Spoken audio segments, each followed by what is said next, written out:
Olá, galerinha do quinto ano, como vão vocês? Eu espero aí que todos estejam bem, que tenham descansado bastante aí durante o feriado e o final de semana e que tenham voltado aí com toda a energia para a gente poder iniciar essa semana com o gás todo, certo? Vamos lá? Hoje eu trouxe aqui a revisão do conteúdo de ciências, tá? Para que nós possamos rever aí tudo que estudamos no livro do módulo 1, para que então a gente possa passar para o módulo 2 para iniciar o novo conteúdo, ok? E aí essa revisão nós estamos fazendo para que todos possam participar da nossa gincana online, que é sobre essa revisãozinha aí de conteúdo, certo? Então vamos lá? Bom, como tudo começou? Existem várias teorias que falam sobre como se deu aí a criação, a origem do universo, certo? Porém, existe uma teoria que é a mais aceita aí entre os cientistas, que é a teoria do Big Bang. A teoria do Big Bang diz que há muitos bilhões de anos atrás aí existia lá no universo uma matéria, um ponto minúsculo de matéria muito concentrada e com muita energia, certo? E esse ponto então explodiu e deu origem ao espaço. E aí, a partir dessa explosão, foram aí se criando os corpos celestes, certo? E também as galáxias. Nós temos um universo aí gigantesco. E esses corpos celestes aí, eles estão bem distantes entre si. Mas acontece que eles não estão distribuídos igualmente pelo espaço. E dessa forma eles acabam aí formando aglomerados que também são chamados de galáxias. E nós temos aí quatro tipos diferentes de galáxias, certo? A primeira é a espiral, que a gente chama de Via Láctea, certo? Temos também a elíptica, temos a irregular e temos a peculiar. Além disso, quando se deu aí essa explosão, também se deram início aí à criação de astros luminosos, certo? Esses astros luminosos nós chamamos de estrelas, e elas possuem luz própria e também são formadas por gases, ok? Elas são bem distantes umas das outras, certo? Durante o nosso estudo nós vimos que elas são separadas em quadrantes, onde em cada um desses quadrantes existem milhares de estrelas e todas estão bem distantes umas das outras. A gente aqui olha para o céu e parece que elas estão assim pertinho uma das outras, né? Mas isso na verdade é só uma impressão que a gente tem, certo? Lá no espaço elas estão bem distantes umas das outras. E nós temos uma estrela que brilha bastante aí durante o dia, que nós conhecemos como Sol, certo? Ela é a estrela que é a mais brilhante, certo? E aí durante o dia, muitas outras estrelas não são vistas em função da grande quantidade de luz que essa estrela emite. É ela que fica ali no centro e que tem ali uma órbita em volta dela, que nós vamos ver já já, que é o que forma o sistema solar, ok? Os desenhos formados no céu pela união imaginária de pontos são chamados constelações. Essas constelações, elas apresentam diversos nomes que foram dados aí por diversos povos, tá? Dentre esses povos são os indígenas, os gregos, ainda na mitologia, certo? Então, existem várias constelações, inclusive a União Astronômica Internacional estabeleceu que existem aí 88 constelações. E esse é um mapa do céu que nós chamamos aí de carta celeste. Aí eu trouxe esse esquema que eu achei muito legal sobre o sistema solar, certo? Nós temos uma órbita e temos o Sol, certo? Que é essa estrela que fica bem no centro. E nós temos aí 8 planetas. A origem desse sistema solar foi formada aí há cerca de 4,7 bilhões de anos. E aí, a teoria mais aceita sobre a formação do sistema solar é a teoria da nebulosa solar.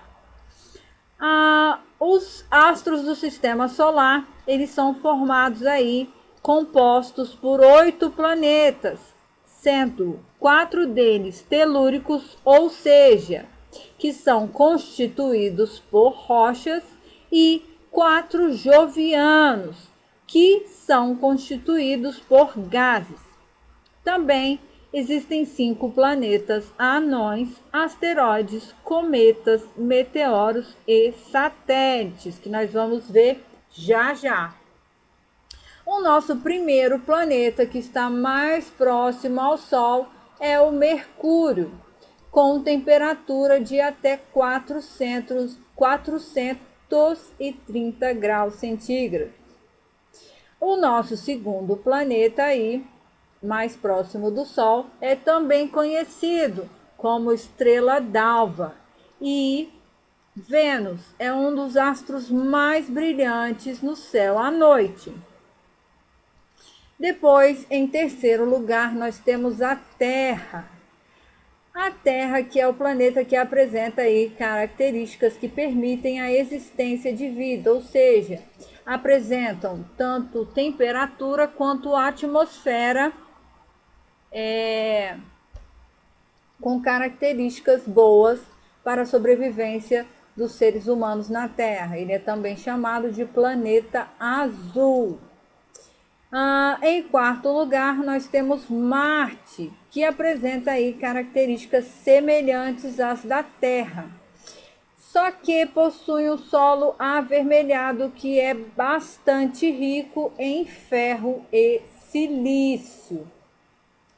Depois, em quinto lugar, nós temos Júpiter, que também é conhecido como gigante gasoso, e é o planeta de maior massa no nosso sistema solar. Depois, nós temos aí Saturno. Saturno é um planeta gasoso bastante conhecido pelos seus anéis. Depois, nós temos Urano, que também é um planeta todo azul e que também apresenta pouca luminosidade. Depois, por último, em oitavo, nós temos aí Netuno, que devido à presença de metano, possui uma cor azulada e também possui baixas temperaturas, certo? Anteriormente, nós também tínhamos aí considerado no nosso planeta solar o planeta Plutão, ok? Porém, contudo e todavia, atualmente, depois de uma mudança que foi feita aí em 2006, Plutão não é mais considerado um planeta e agora ele é classificado como um planeta anão. Nós vamos ver aqui alguns dos pontos que foram colocados aí pela União Astronômica Internacional, que definiu então novas regras para a classificação dos planetas. Então, para que um planeta seja um planeta, a União Astronômica decidiu que o corpo então deve ser esférico, deve girar em torno do Sol, certo? E deve ter uma órbita livre, sem outros objetos em seu caminho. Porém, o Plutão está numa região onde ele tem ali vários objetos que ficam em volta dele, que é uma região chamada de cinturão de Kuiper, certo?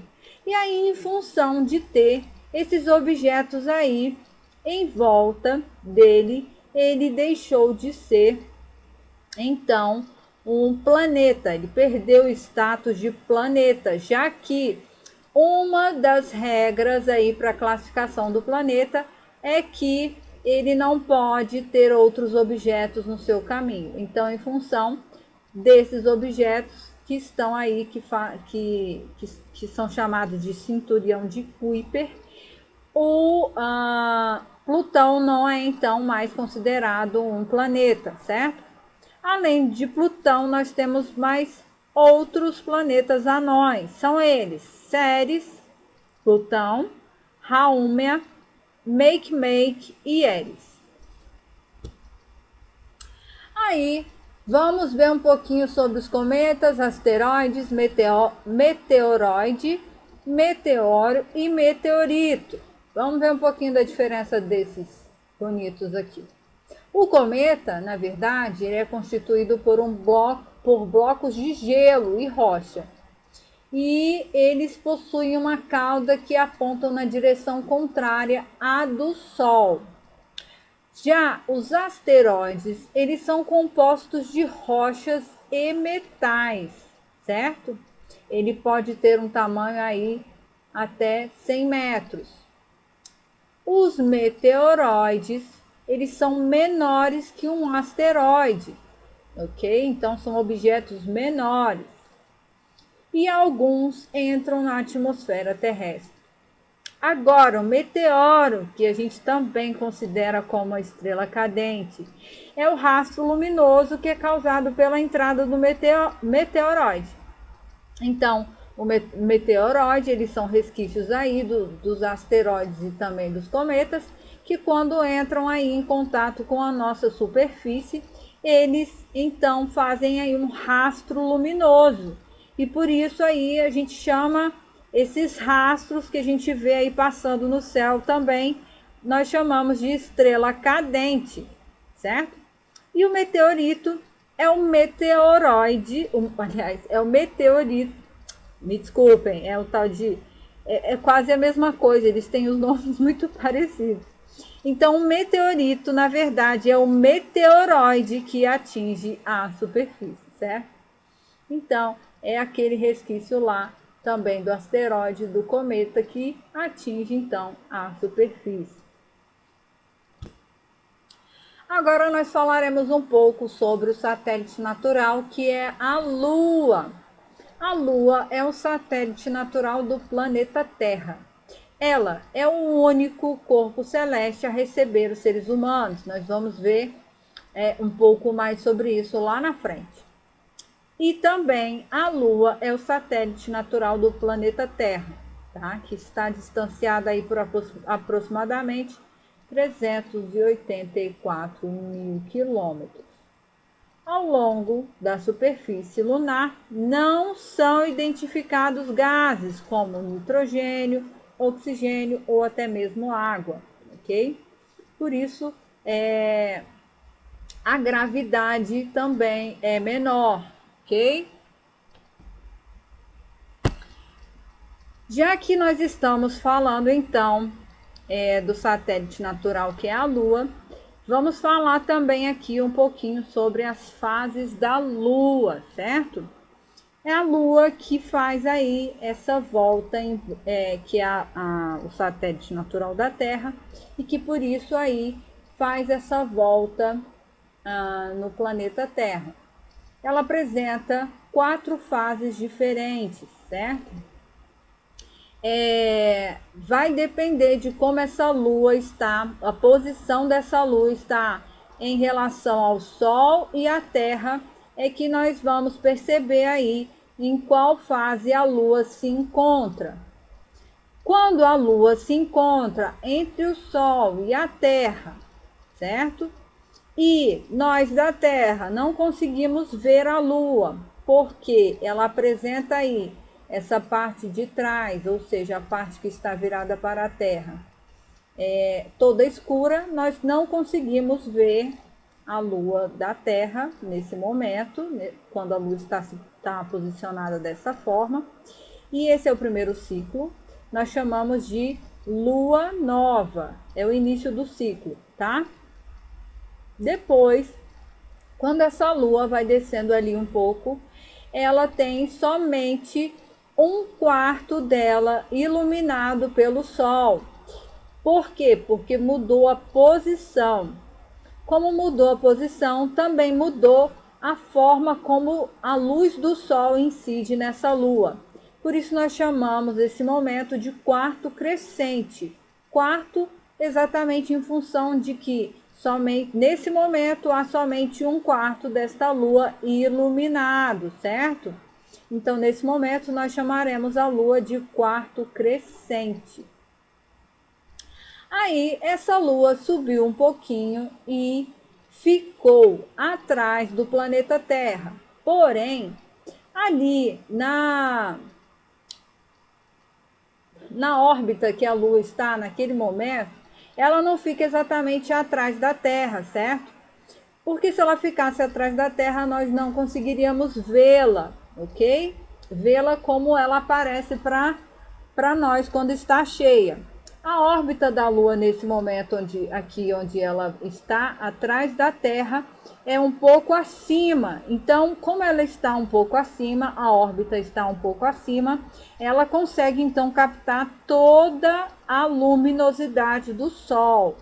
Como ela consegue captar toda a luminosidade do Sol, ela então aparece cheia. Ela aparece toda iluminada para nós que estamos na Terra, certo? Então, nós chamaremos ela aqui de lua cheia neste estágio.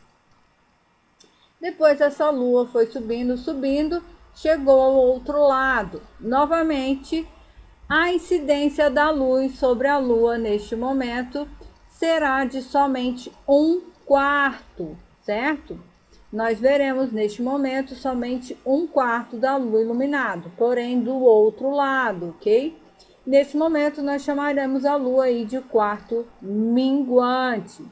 Depois que ela estiver aqui no quarto minguante, onde ela tem um quarto dela iluminado, ela então volta para o ciclo, onde ela iniciará de novo o processo como Lua Nova. A Lua demora então 28 dias para ela fazer aqui essa volta em torno da Terra. E já que nós estamos falando aqui sobre as fases da Lua, então falaremos um pouco também sobre como essa Lua incide aí também no nível das águas do mar, certo? A Lua, ela exerce uma grande força gravitacional aí sobre o movimento das águas. Então, nós teremos aí dois momentos, que é na lua cheia, quando a lua está atrás da Terra, e também lá na lua nova, quando essa lua está entre o Sol e a Terra. Nós teremos dois momentos onde as marés terão aí uma movimentação maior em função da força gravitacional da Lua, que é também maior, certo? Por isso aí vocês podem perceber em volta aí da Terra essa bola meio oval que está em azul claro, mostrando aí um pouco sobre como nessas laterais, onde de repente a Lua está cheia ali atrás da Terra, e quando ela está nova, quando ela está aqui entre o Sol e a Terra, nesses dois momentos haverá aí então uma incidência da força gravitacional provocada pela Lua, que vai ser maior. Então, as marés, nesse momento, elas serão marés cheias, ok? Já quando essa Lua estiver aí posicionada nos quartos crescentes, tanto no quarto minguante ou no quarto crescente, a maré ela vai ter uma incidência aí um pouco mais baixa, em função da movimentação ali da Lua, certo? e também da influência que o Sol tem sobre a Lua nesse momento. Aí eu trouxe aqui algumas imagens para vocês verem aí como que é essa baixa maré e a maré cheia, tá? Na imagem aqui ao lado vocês veem que o mar, né? E depois, quando a maré está cheia, aonde essa água acaba indo aí, o quanto ela sobe. E também nessa imagem, na imagem de baixo nós vemos a maré baixa e em cima nós vemos o mesmo lugar, só que com a maré alta. Agora nós vamos falar um pouco sobre os satélites artificiais. Professor, o que são os satélites artificiais? Bom, os satélites artificiais, eles são equipamentos que são construídos aí pelo homem para que seja possível visualizar o espaço. Aqui eu trouxe um satélite artificial que foi aí lançado ao espaço, porém, não é somente esse equipamento considerado um satélite artificial. Nós temos também as lunetas, os binóculos, os telescópios, que também são equipamentos construídos pelo homem no sentido de conseguir fazer essa visualização aí do universo.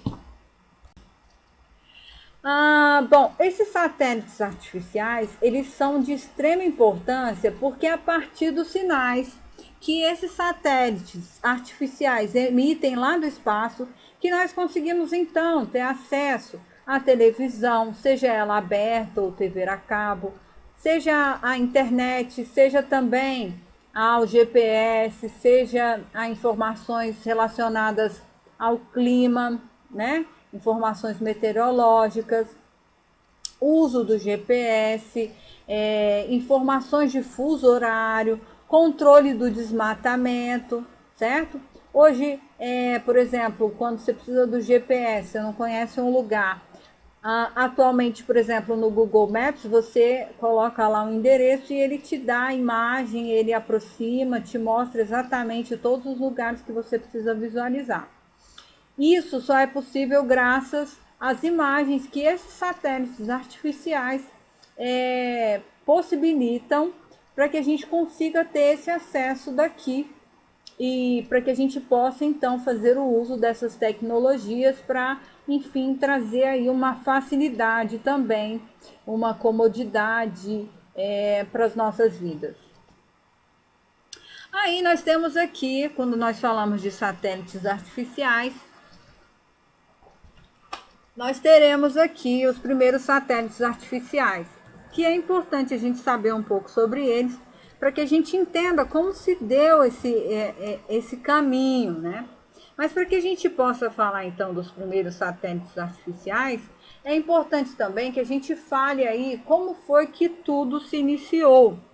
E nesse momento é importante a gente saber que lá na segunda metade do século XX, os Estados Unidos e a União Soviética, que é a antiga, a União Soviética, que é a atual Rússia, na verdade, eles disputavam naquele momento o posto de país tecnologicamente mais forte, certo?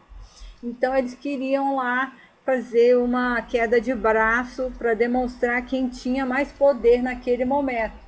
E uma das formas, então, que eles utilizaram aí para mostrar maior poder foi, na verdade, foi a tecnologia, né? Eles queriam demonstrar uma superioridade tecnológica para ficar à frente ali dos projetos e eles escolheram, então, a exploração do espaço para fazer essa queda de braço, certo?